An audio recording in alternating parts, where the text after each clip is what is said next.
படைப்பும் படைக்கப்பட்ட விதமும் நோக்கமும் ஒவ்வொரு வகையாக இருக்கிறது. மனிதர்களாக இருக்கிற நாம் படைக்கப்பட்ட விதம், படைக்கப்பட்ட நோக்கம் மற்ற அனைத்து படைப்புகளிலிருந்தும் வித்தியாசமானதாக அல்லது மாற்றமானதாக அல்லாஹ் அமைத்திருக்கிறார். பொதுவாகவே நாம் இந்த உலகத்தில் பிறந்து வாழ்கிறோம் என்றால் குறிப்பிட்ட காலம் இந்த உலகத்தில் நாம் வசிக்கவிருக்கிறோம். அதற்கு பிறகு நம்முடைய ஆயுட்காலம் முடியும் போது அடுத்த தலைமுறை வரும். இன்றைக்கு 2025 வாழக்கூடிய நாம் ஒரு 100 ஆண்டுகளுக்கு முன்பு இதே ஊரில் அல்லது இதே பகுதியில் இந்த நாட்டில் அல்லது இந்த உலகத்தில் வசித்த மக்கள் இன்றைக்கு இருக்கிறார்களா என்றால் பெரும்பாலானவர்கள் அன்றைக்கு இருந்தவர்கள் இன்றைக்கு காலம் கடந்து சென்று விட்டார்கள். இதே போல தலைமுறை தலைமுறையாக நாம் மனிதர்கள் உருவாகி வாழ்ந்து மறைந்து கொண்டிருக்கிறோம். அப்ப இந்த வாழ்க்கை பயணம் என்பது ஒன்றை நமக்கு சொல்லித் தருகிறது. எங்கேயோ இருந்து நாம் புறப்படுகிறோம். இந்த ஊரில், இந்த நாட்டில், இந்த உலகத்தில் சில காலம் வசிக்கிறோம். அதற்கு பிறகு இன்னொரு இடத்தை நோக்கி நாம் செல்கிறோம். எங்கே இருந்து வந்தோம், ஏன் வசிக்கிறோம், எங்கே செல்கிறோம், இதுதான் மிக முக்கியமான ஒன்று. மற்ற எந்த படைப்புகளுக்கும் இல்லாத, நமக்கு மட்டுமே இருக்கிற ரொம்ப அடிப்படையான ஒன்று. சில காலம் வசிக்கிறோம், இதற்கு பிறகு இன்னொரு இடத்திற்கு நாம் செல்கிறோம். எங்கே செல்கிறோம்?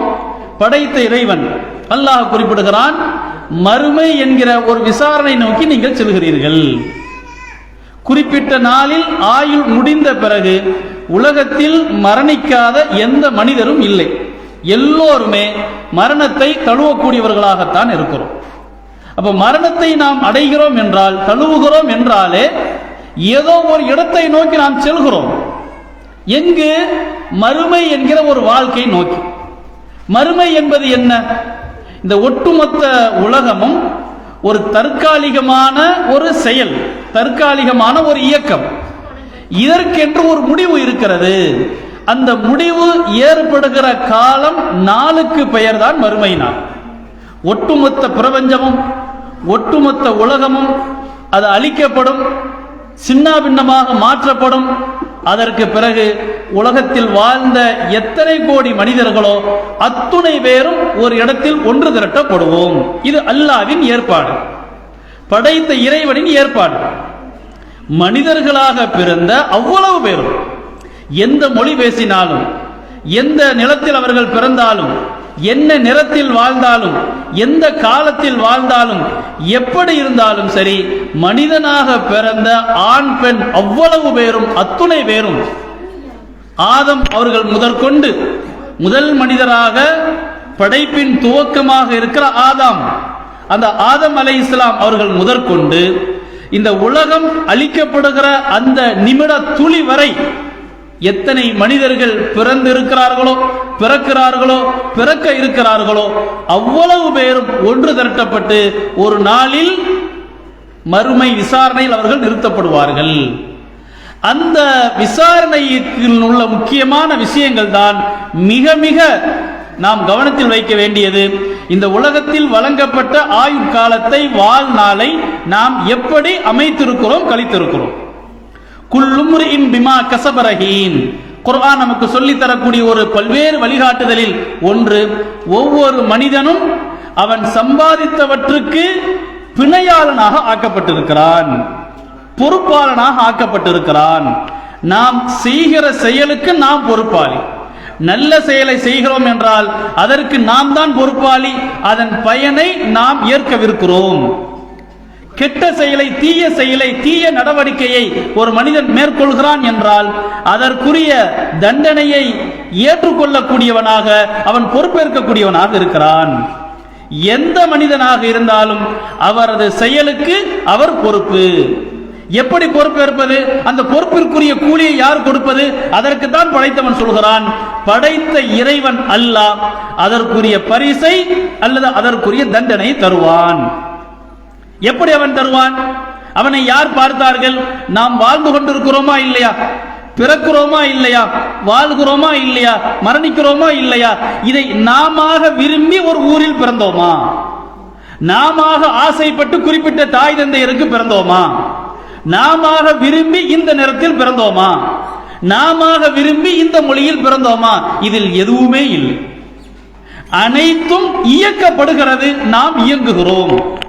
இயக்கப்படுகிறது, இயக்குகிறவன் ஒருவன். இன்ன நிலத்தில், இன்ன நிறத்தில், இந்த குடும்பத்தில் இத்தனையாவது பிள்ளையாக இத்தனை ஆண்டு காலம் வாழ வேண்டும் என்கிற ஒரு ஏற்பாடு இயக்கமாக அமைக்கப்பட்டிருக்கிறது. அதில் நாம் பயணித்துக் கொண்டிருக்கிறோம், ஓடிக்கொண்டே இருக்கிறோம். அதே இறைவன் தான், படைத்த அந்த இறைவன் தான் அல்லாஹ் ரப்பல் ஆலமீன் ஒட்டுமொத்த மனிதர்களையும் ஒரு நாளில் ஒன்று திரட்டுமான். அந்த நாளுக்கு பெயர் தான் மறுமை நாள், அரபியில் கியாமத் நாள் என்பதாக சொல்வோம். இதை எந்த மனிதர் ஏற்றாலும் சரி, நிராகரித்தாலும் சரி, நடப்பது சத்தியம், நடக்க இருப்பது சத்தியம். அப்ப அந்த பொறுப்பிற்குரிய ஒவ்வொரு மனிதர்களும் நாம் சரியான முறையில் வாழ்கிறோமா இல்லையா என்பதை நாம் சிந்தித்து ஒவ்வொரு செயலையும் நடவடிக்கையும் அமைத்துக் கொள்ள வேண்டும். நாம் செய்யக்கூடிய செயல் சரியானதாக இருந்தால் அதற்கு பிறகு அல்லாஹ் ஒரு வாழ்க்கை தருவான், சுவன வாழ்க்கை. அந்த வாழ்க்கை என்பது மிக உன்னதமானது, முடிவே இல்லாதது, இன்பகரமானது. அந்த வாழ்க்கையின் தன்மையை, அதனுடைய அற்புதத்தை எந்த சிந்தனையாலும் கற்பனை செய்ய முடியாது. எந்த காதுகளும் கேட்டிருக்காது, எந்த கண்களும் பார்த்திருக்காது. அவ்வளவு அற்புதமான, வார்த்தையில் சொல்லி முடிக்க முடியாத அவ்வளவு மகத்தான அற்புதமான ஒரு வாழ்க்கை தான் சுவன வாழ்க்கை. யார் பொறுப்பை மறந்து மனம் போன போக்கில் தான் தோன்றித்தனமாக நியாயமான வாழ்க்கை வாழாமல், நேர்மையை மறந்து, உண்மையை மறந்து, சத்தியத்தை மறுத்து யார் வாழ்கிறார்களோ அவர்களுக்கு நரகம் என்கிற ஒரு தண்டனை உண்டு. அந்த நரகத்தின் கொடுமை என்பது அது ஒரு சாதாரணமானது அல்ல. வார்த்தையால் சொல்லி முடிக்க முடியாது, வர்ணித்து முடிக்க முடியாது. அவ்வளவு பயங்கரமான ஒரு தண்டனை தான் நரகத்தின் தண்டனை. அப்ப ஒவ்வொரு மனிதனும் பொறுப்பாளர். அந்த பொறுப்பிற்குரிய விசாரணை அவருக்கு நடைபெறும். பொறுப்பை ஒழுங்காக செய்தாரா இல்லையா, அந்த மறுமை நாளில் நடத்தப்படுகிற அல்லது ஏற்படுத்தப்படுகிற பல்வேறு வகையான கொடுமைகளில் அல்லது மிக உக்கிரமான ஒரு சூழலில் ஒன்றுதான் விசாரணை நடக்கக்கூடிய அந்த மன்றத்தில் பல்வேறு வகையான நெருக்கடிகள். அதில் ஒன்று என்னவென்றால், எல்லா மனிதரும் எப்படி எந்த உறவுகளும் இல்லாமல் தாய் வழியிலிருந்து, தாயிடமிருந்து பிறக்கிறோமோ, பிறக்கும் போது நாம் படைத்தவனின் ஒரு அடிமை என்கிற அடையாளத்தை தவிர வேறு அடையாளம் நமக்கு கிடையாது. அந்த அடையாளத்தோடு, இறைவனின் அடிமை என்கிற அடையாளத்தோடு அத்துணை மனிதர்களும் ஆண்களும் பெண்களும் மைதானத்தில், மறுமை விசாரணை என்கிற அந்த மைதானத்தில் ஒன்று திரட்டப்படுவோம். அந்த மைதானம் எப்படிப்பட்டது, அந்த வெட்டவெளி எப்படிப்பட்டது? நமக்கு தலைக்கு மேலால் சூரியன் அப்படி தகித்துக் கொண்டு நிற்கும். சூரியனுடைய வெப்பம் என்பது இன்றைக்கு கிட்டத்தட்ட பல கோடி கிலோமீட்டர் தூரத்தில் நம்ம விட சூரியன் விலகி இருக்கிறது, தூரத்தில் இருக்கிறது. இந்த பூமியில் இருந்து சுமார் 15 கோடி கிலோமீட்டர் தூரத்தில் இருக்கிறது. ஆனாலும் ஏப்ரல் மே மாதங்களில் அந்த வெப்பத்தை நம்மால் தாங்கிக் கொள்ள முடிகிறதா? குறிப்பாக மே மாதத்தில் நிலவுகிற அக்னி என்று, அக்னி நட்சத்திரம் என்று சொல்லப்படுகிற குறிப்பிட்ட சில நாட்கள், சுமார் ஒரு 20-25 நாட்கள், அந்த நாட்களில் ஏற்படுகிற வெப்பத்தை நம்மால் தாங்கிக் கொள்ள முடிகிறதா? இல்லை. ஃபேன் இல்லாமல் அல்லது பல இடங்களிலே ஏசி இல்லாமல் இருக்க முடியவில்லை. அவ்வளவு உக்கிரம். இது 15 கோடி கிலோமீட்டருக்கு அப்பால் தலைக்கு மேலால் மிக நெருக்கமாக சூரியன் இருக்கும். அதற்கு கீழே மிகப்பெரிய மைதானத்தில் அத்துணை கோடி மனிதர்களும் ஒன்று திரட்டப்பட்டு நிற்பார்கள். அப்படி நிற்கும் போது இறைவன் தன்னுடைய மாபெரும் சிம்மாசனம், அல்லாஹ்வுடைய சிம்மாசனம் அர்ஷ் என்பதாக பெயர், அந்த மாபெரும் நிகரில்லாத மிக பிரம்மாண்டமான அந்த சிம்மாசனத்தில், சிம்மாசனத்தின் நிழலில் அல்லாஹ் 7 வகையான மனிதர்களுக்கு நிழல் கொடுக்கிறான். அந்த 7 வகையான மனிதர்கள் யார் யார், அதை அறிந்து கொள்வதற்கு தான் இந்த தலைப்பை இங்கே தந்திருக்கிறார்கள். நபி ஸல்லல்லாஹு அலைஹி வஸல்லம் அவர்கள் சொல்கிறார்கள், அர்ஷுடைய அந்த நிழலை பெறக்கூடியவர்கள் 7 வகையான மனிதர்கள். 7 என்றால் 7 நம்பர் இல்லை, 7 வகையான செயல்களில் 7ஐயுமோ அல்லது ஏதாவது ஒன்றையோ யார் செய்திருக்கிறார்களோ அவர்களுக்கு இந்த அரசனுடைய அந்த நிலையில் அல்லாஹ் இடம் கொடுக்கிறான். அப்போ மிக பயங்கரமான உக்கிரமமான அந்த வெப்பத்திலிருந்து காக்கக்கூடிய மிக முக்கிய நிழலை பார்க்கவே முடியாது. மிக இன்றைக்கு இருக்கிற அரேபிய நிலப்பகுதியில் இருக்கிற அல்லது இந்தியாவின் சில பகுதியில் இருக்கிற பாலைவன நிலப்பரப்பு, பாலைவனத்தில் நிழலை நாம் பார்க்க முடியுமா என்றால் மணல் மேடு கூட சில நேரங்களில் நிழலாக மாறும். அப்படிப்பட்ட ஒரு துளி, ஒரு சிறு நிழலை கூட மறுமையில் பார்க்க முடியாது, காண முடியாது. ஏன்? அவ்வளவு அருகில், தலைக்கு அருகில், மனிதர்களுக்கு அருகில் சூரியன் அங்கே நிறுத்தப்படும். சூரியன் அங்கே வெப்பத்தை கொட்டி கொண்டிருக்கும்.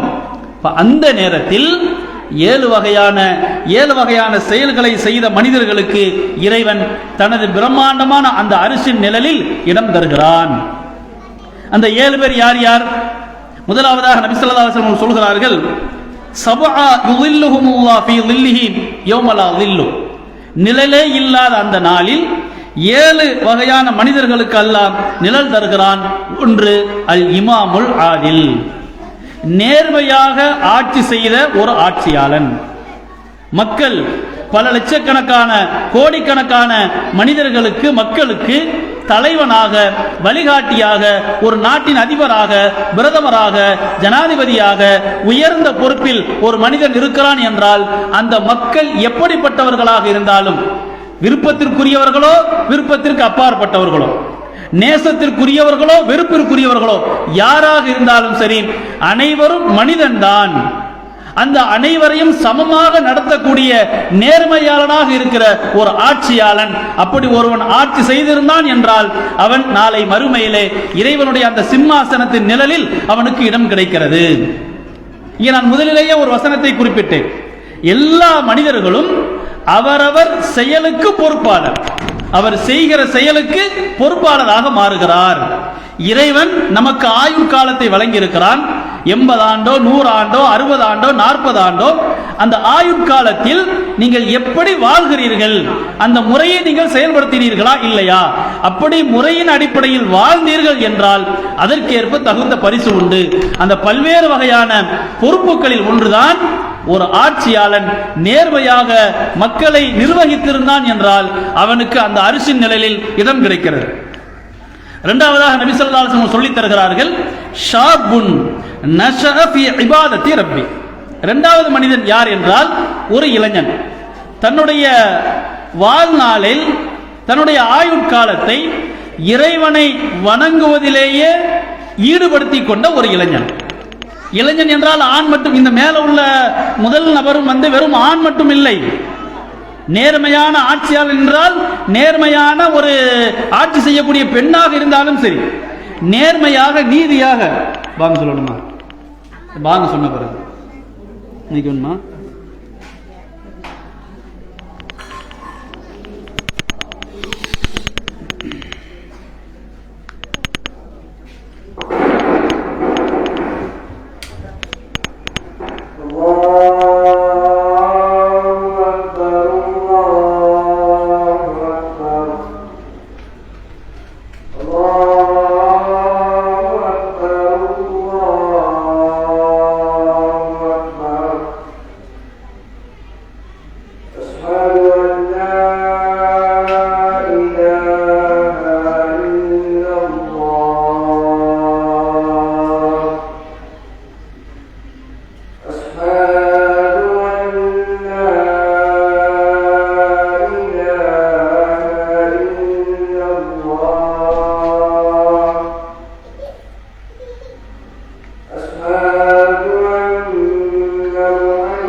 மகரிபு தொழுகை 6:20க்கு நடைபெறும்.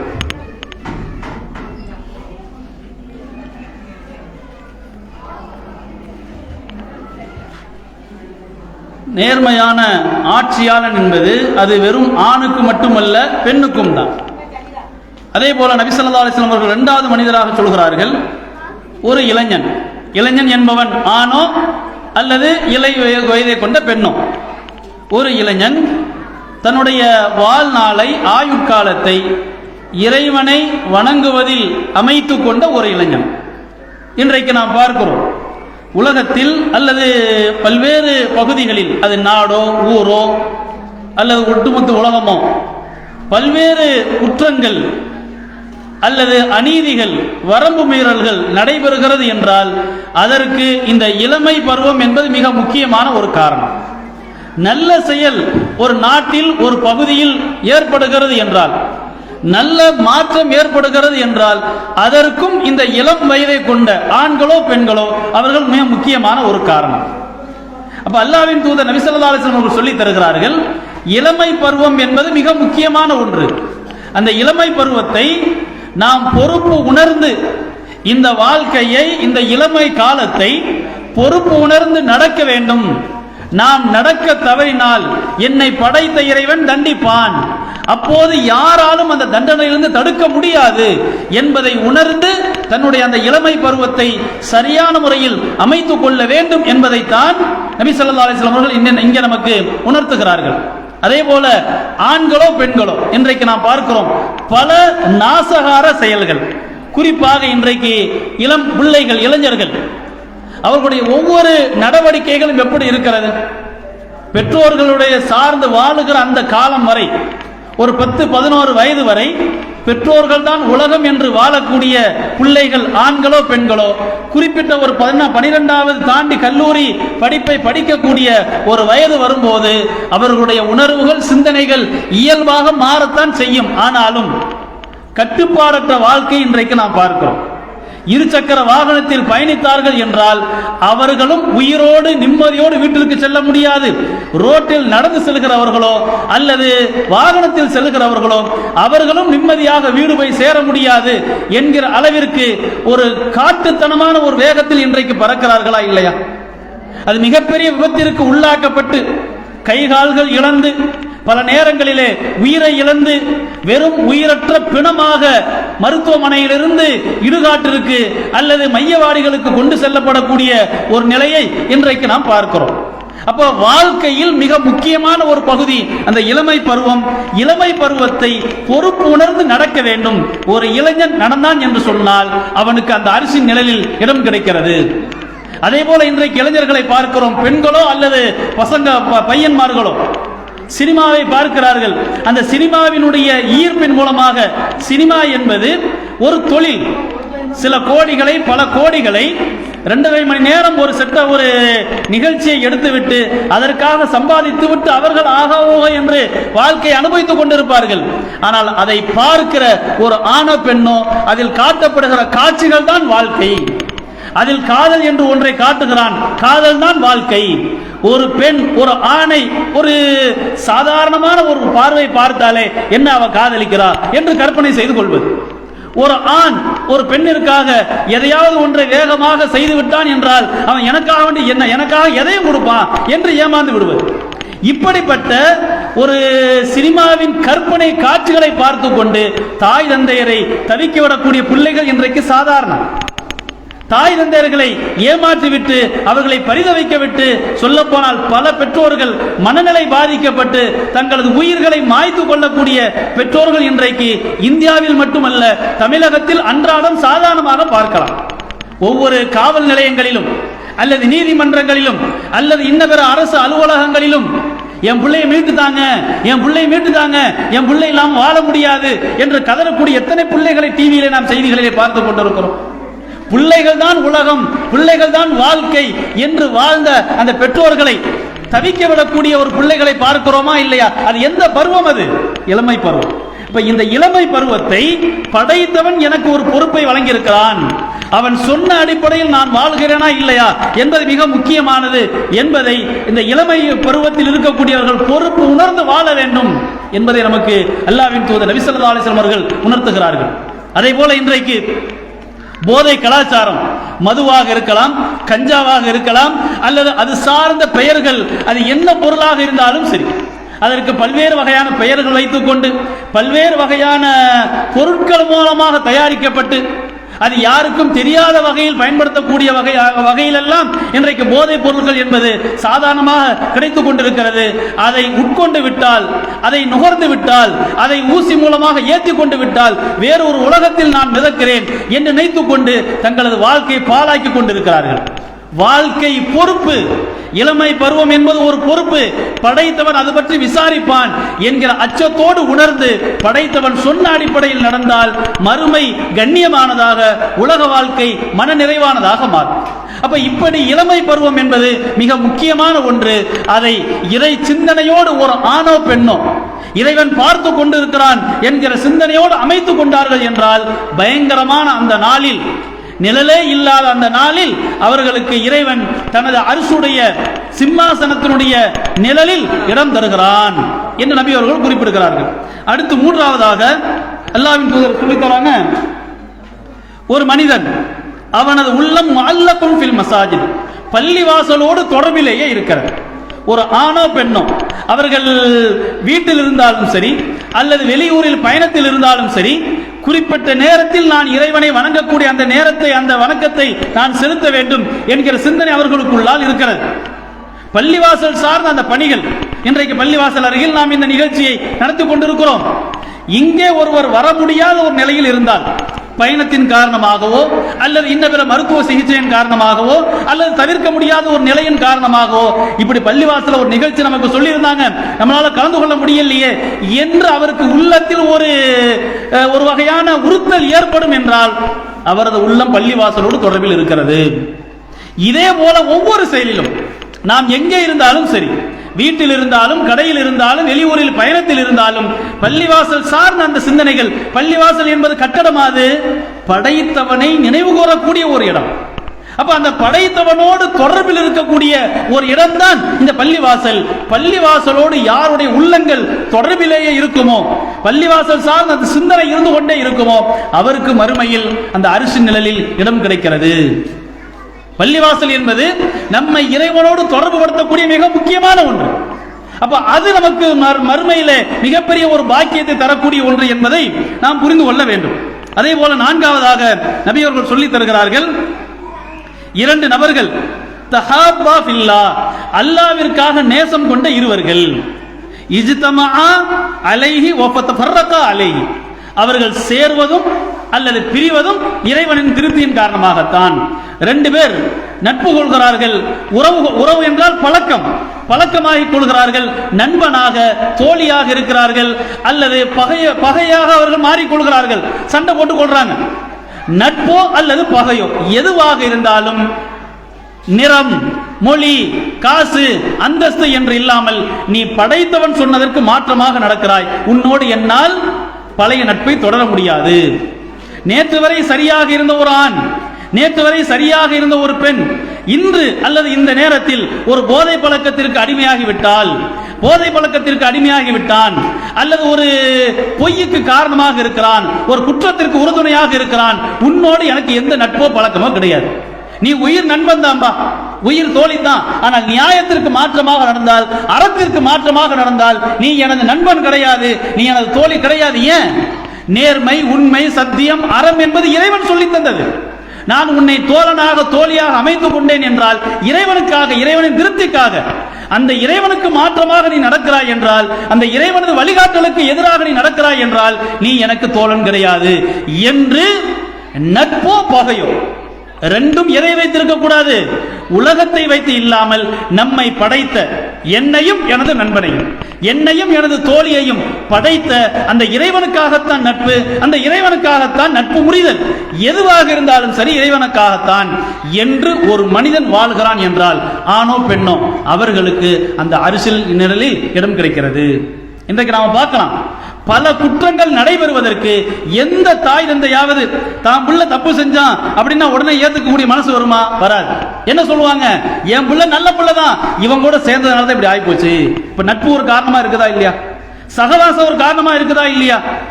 பிறக்கிற எல்லா பிள்ளையும் தங்கமான பிள்ளை தான், எந்த பிள்ளையும் மோசம் கிடையாது.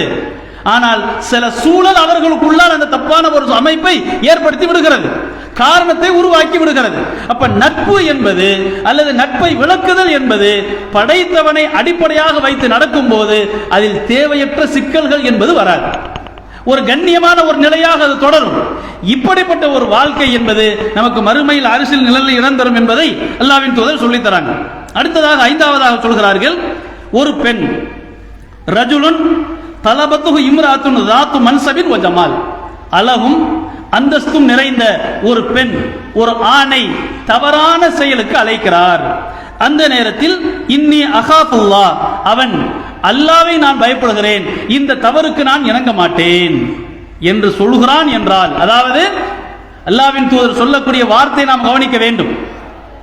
ஒரு தவறு, பாரதூரமான ஒரு தவறு நிகழ வேண்டுமானால் அதற்கு சாதகமாக அமைவது அழகும் அந்தஸ்தும் தகுதியும் மிகுந்த ஒரு பெண் ஒரு ஆணை அழைக்கிறார் என்றால், இந்த நேரத்தில் அவனுக்கு எல்லா வகையான வாய்ப்பும் சாதாரணமாக அமைந்தும் அவன் இந்த தவறுக்கு நான் உடன்பட மாட்டேன், நான் அல்லாஹ்வை பயப்படுகிறேன் என்று சொல்லி அவன் ஒதுங்கி கொண்டான் என்றால் இவனுக்கு அந்த அரிசி நிலையில் இடம் கிடைக்கிறது. நான் ஏற்கனவே சொன்னது போன்று காதல் என்கிற பெயரால் வீட்டை விட்டு வெளியேறுகிறார்களா இல்லையா? அதனுடைய விளைவு என்ன? குறிப்பிட்ட மாதங்களில் அந்த காதல் என்பது கசந்து குப்பைக்கு சமமாக மாறிவிடுகிறது. பெரும்பாலான நிலைகளிலே, பெரும்பாலான நிகழ்வுகளிலே இன்றைக்கு நாம் பல இடங்களில் பார்க்கலாம். மனநிலை பாதிக்கப்பட்டவர்களாக ஊர்களிலே, பல ஊர்களிலே, நகரங்களிலே ஆண்களும் பெண்களும் திரிந்து கொண்டிருக்கிறார்கள். அவர்களுடைய சுய வரலாற்றை தேடி ஆய்வு செய்தோம் என்றால், சின்ன அளவிற்கு அவர்கள் பற்றிய தகவல்களை எடுத்தோம் என்றால் அதனுடைய மூலம் எங்கு போய் நிற்கும்? தாய் தகப்பனை மீறிட்டு தூக்கி எறிஞ்சிட்டு காதலன் காதலி என்று போனவன் தான் இவன், தாய் தகப்பனை உதவிட்டு போனவன் தான் என்று அதன் விளைவாக இன்றைக்கு ஆதரவற்ற அனாதையாக பைத்தியம் எடுத்து போய் அலைந்து கொண்டிருக்கிறான் என்று சொல்லக்கூடிய ஒரு நிலையை பல இடங்களில் நாம் பார்க்கலாம். அதனுடைய முடிவு என்ன? காதல் என்பது காமம், அவ்வளவுதான். அந்த காமத்தை தான் நபி ஸல்லல்லாஹு அலைஹி வஸல்லம் சொல்லி தருகிறார்கள். ஒரு பெண் அனைத்து சௌகரியங்களும் இருந்து தப்பான ஒரு செயலுக்கு அழைக்கும் போது ஒரு ஆண் சொல்கிறான், நான் இறைவனை பயப்படுகிறேன், இந்த தவறுக்கு நான் உடந்தையாக மாட்டேன் என்று சொல்கிறான் என்றால், அதே போல பெண் இப்படி யார் சொல்கிறார்களோ, தங்களை காத்துக் கொள்கிறார்களோ அவர்களுக்கு மறுமையிலே அந்த அரிசுடைய நிலையில் இடம் கிடைக்கிறது என்று அல்லாஹ்வின் தூதர் சொல்லித் தராங்க. அதே போல அடுத்ததாக ஆறாவதாக சொல்கிறார்கள், ஒரு மனிதன் அவனுக்கும் அரிசுடைய நிழலில் இடம் கிடைக்கிறது. யார் என்றால், அவன் வலக்கரத்தால் தர்மம் செய்கிறான், யாருக்கும் தெரியாமல் மறைவாக செய்கிறான். எந்த அளவிற்கு என்றால், வலதுகரம் கொடுப்பது இடதுகரத்துக்கு கூட தெரியாது. அப்படின்னா இப்படி மறைச்சிட்டு கொடுறது அந்த அர்த்தம் இல்லை, அவ்வளவு ரகசியமாக கொடுக்கிறான். லட்சக்கணக்கில் கோடிக்கணக்கில் கொடுத்தாலும் அவனையும் படைத்தவனையும் தவிர வேறு யாருக்குமே தெரியாது. அந்த அளவிற்கு படைத்தவனின் திருப்தியை நாடி ஒரு மனிதன் தர்மம் செய்கிறான், நல் வழிகளிலே பயன்படுத்துகிறான், அறப்பணிகளை மேற்கொள்கிறான், தான தர்மங்களை வழங்குகிறான். இவனுக்கு அல்லது இவளுக்கு அந்த அரிசுடைய நிலையில் இடம் கிடைக்கிறது. ஏழாவதாக நபி அவர்கள் சொல்லித் தருகிறார்கள், ஒரு மனிதன் அவன் தனிமையில் இருந்து அல்லாஹ்வை நினைக்கிறான், அல்லாஹ்வுடைய ஆற்றலை அல்லது அல்லாஹ் தனக்கு செய்த அருளை அல்லது தான் செய்த பல்வேறு வகையான வரம்பு மீறல்கள் பாவங்களை எல்லாம் அல்லாஹ் மறந்து என்னை இன்னும் தண்டிக்காமல் இருக்கிறானே, அல்லது நான் எப்படியெல்லாமோ இருந்தேன், என்னை அல்லாஹ் இன்னும் வாழ வைத்துக் கொண்டிருக்கிறானே கண்ணியமான முறையில் என்று அல்லாஹ்வின் அருளை நினைக்கிறான். நினைக்கிற மாத்திரத்தில் இயல்பாகவே அவனது கண்கள் கண்ணீர் வடிக்கிறது. அல்லது தனிமையில் அல்லாஹ்வை நினைத்து அவனது கண்கள் கண்ணீர் வடிக்கிறது என்றால், இப்படிப்பட்டவனுக்கு மறுமையில் அரிசுடைய அந்த நிழல் அவன் பெறுகிறான். சபையில் உட்கார்ந்து யா அல்லாஹ் என்ன மன்னிச்சிரு என்ற அந்த அழுகை அல்ல, 4 பேருக்கு தெரிகிற மாதிரி அழுகிற அழுகை அல்ல, யாருமே பார்க்க முடியாது படைத்தவனை தவிர, என் கண்களில் கண்ணீர் வருவது படைத்தவனை தவிர வேறு யாருக்கும் தெரியாது. அந்த சிந்தனை தான் கண்ணீர் வர வைக்கிறது ஒரு ஆணுக்கோ பெண்ணுக்கோ. இப்படிப்பட்ட ஒரு மனிதன் நாளை அரிசுடைய நிழலில் இடம் பெறுகிறான். அந்த நிழலில் அல்லாஹ் அவனுக்கு இடம் கொடுக்கிறான் என்று அல்லாஹ்வின் தூதர் சொல்லித் தருகிறார். அப்ப மொத்தம் இந்த 7 நபர்கள் 7 நம்பர் இல்லை, 7 வகையான செயல்கள் செய்தவர்கள், அவர்கள் ஆண்களோ பெண்களோ. அப்ப அப்படிப்பட்ட அந்த மறுமை நாளில், பயங்கரமான அந்த நாளில் அரசுடைய அந்த நிழலில் இடம் கிடைத்தல் என்பது நம்முடைய வாழ்க்கை, மறுமை வாழ்க்கை என்பது வெற்றிகரமானதாக அமைந்து விட்டது என்பதற்கான மிக முக்கியமான ஒரு அடையாளம். அந்த ஒரு பாக்கியத்தை பெறக்கூடிய மக்களாக நாம் மாற வேண்டும். யாரும் யாருக்கும் பயனளிக்க முடியாத ஒரு நாள் மறுமை. எந்த உறவாக இருந்தாலும், எந்த நட்பாக இருந்தாலும் எவரும் எவருக்கும் பயனளிக்க மாட்டார், காப்பாற்ற முடியாது. யாரும் யாரையும் காப்பாற்ற முடியாது. பெற்ற தாய் தந்தை கூட பிள்ளைகளை காப்பாற்ற முடியாது. அப்படிப்பட்ட நாளில் கண்ணியமான ஒரு நிலையை அடைய வேண்டுமானால் இந்த 7 நபர்களில் ஒருவராக நம்மால் கண்டிப்பாக இருக்க முடியும். சொல்ல போனால் 2, 3 பண்புகளுக்கு சொந்தக்காரர்களாக கூட நம்மால் இருக்க முடியும். அவ்வளவு பெரிய ஒரு பாக்கியத்தை பெறக்கூடிய ஒரு செயலாக இந்த 7 செயல்களை அல்லாஹ்வின் தூதர் நமக்கு சொல்லித் தருகிறார்கள். நான் முதலில் சொன்னது போன்று இந்த வாழ்க்கை என்பது ஒரு பொறுப்பு.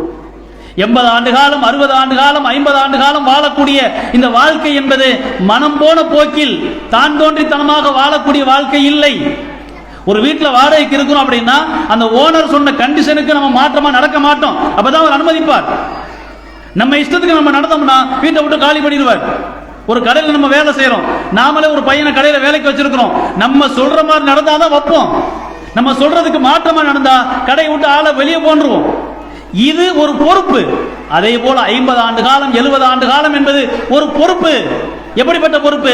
இந்த செயலுக்கு நான் படைத்தவனிடத்தில் பதில் சொல்ல வேண்டிய ஒரு பொறுப்பாளனாக இறைவன் என்னை படைத்திருக்கிறான். அந்த பொறுப்பை உணர்ந்து நாம் வாழும் போது இந்த உலக வாழ்க்கை மன நிறைவானதாக, உண்மையான மறுமை வாழ்க்கை கண்ணியமானதாக, முடிவே இல்லாத அந்த வாழ்க்கை மிக உன்னதமானதாக அமையும். அந்த வகையில் நம்முடைய ஒட்டுமொத்த செயல்களையும் அமைத்துக் கொள்ள அல்லாஹ் அருள் செய்வானாக. வாஹிர் தாவானா அல்ஹம்துலில்லாஹி ரப்பில் ஆலமீன்.